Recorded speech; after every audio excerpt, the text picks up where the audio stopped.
Welcome to the Geeky Fellow Geeks. Let's open a beverage of your choice, because today we are doing another episode of Frightful Fridays.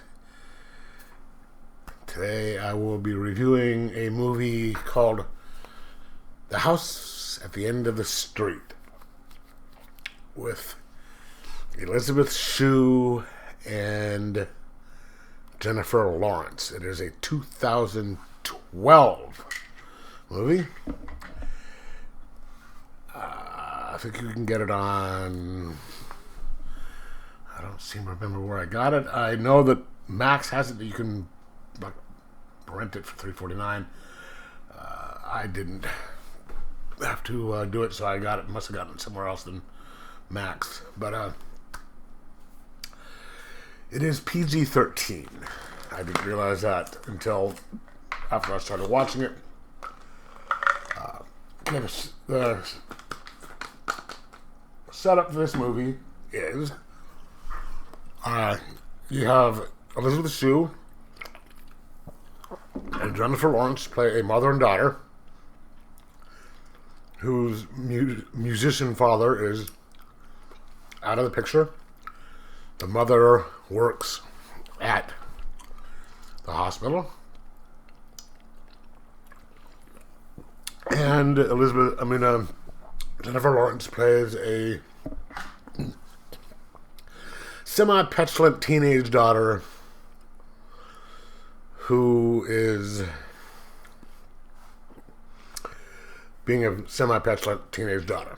They move to this new house. It's being rented, and the only reason that they're able to afford such a nice house was that there was a murder, not in that house, but the house next door. Supposedly the daughter just went nuts, killed the parents, disappeared, and she's was either rumored to have drowned in the reservoir someplace, or is roaming the woods out there now. Okay, and so the rent is cheap. They get there and they see the light come on at night, and it turns out that the son who was there at the time is living there, and it's kind of a creepy little situation, and the town people are kind of, don't like the kid because he was,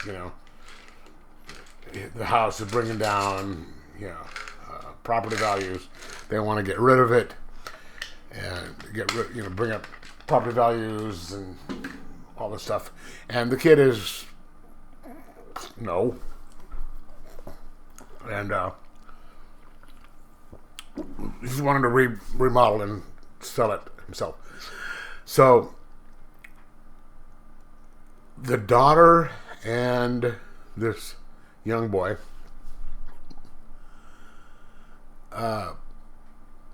strike up a friendship, and it gets kind of, that's what most of the movie is her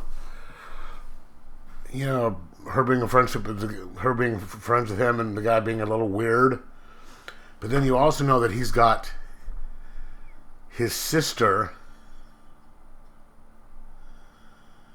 locked in a cellar in the basement. She escapes every once in a while, so he has to try and keep her from going out and doing stuff. So you aren't really sure what the intentions of this guy is. Is he a good guy who just wants to take care of his sister, who's obviously got some issues, or is he just kind of a weirdo? And so there's that subplot, and then the burgeoning relationship between this guy who is, college age and a 16, 17-year-old, on-screen 16, 17-year-old Jennifer Lawrence. And Elizabeth Shue's concern over that.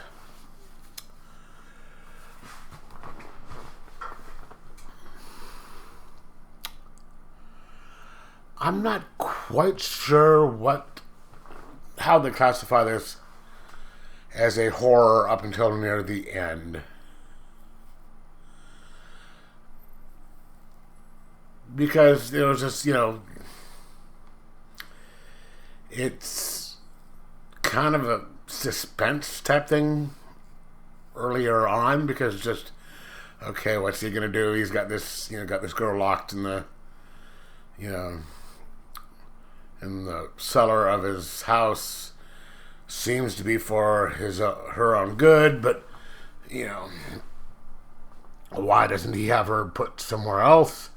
So there's that, and he seems polite enough, but so you're wondering about that, and then they kind of switch it up at the end, and you sort of understand what's the creepy stuff is, but I don't really think it works much as a horror movie. It's more of a thriller than a horror, and it's listed as horror. And it's, like I said, it's PG-13, so there's not as intense as it could be. I just looking it up now before I started this, I saw that there's an unrated version. If I'd known that, I would have watched that instead, because I'm sure they could have gotten a little bit more stuff in there. But it was well written, and of course Elizabeth Shue is a wonderful actor, and Jennifer Lawrence did an okay job, and the guy did a really good job displaying the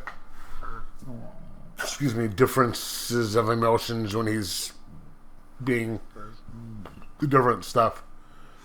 So the performances were fine, kind of above normal actually, but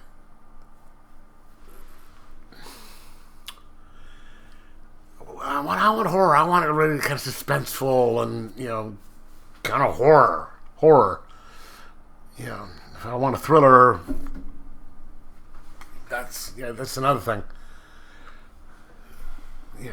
So I'm gonna have to give this like a 3.75 out of 5, just because it's not really a horror. I have to be very careful I'm saying that, in as much as it advertised as.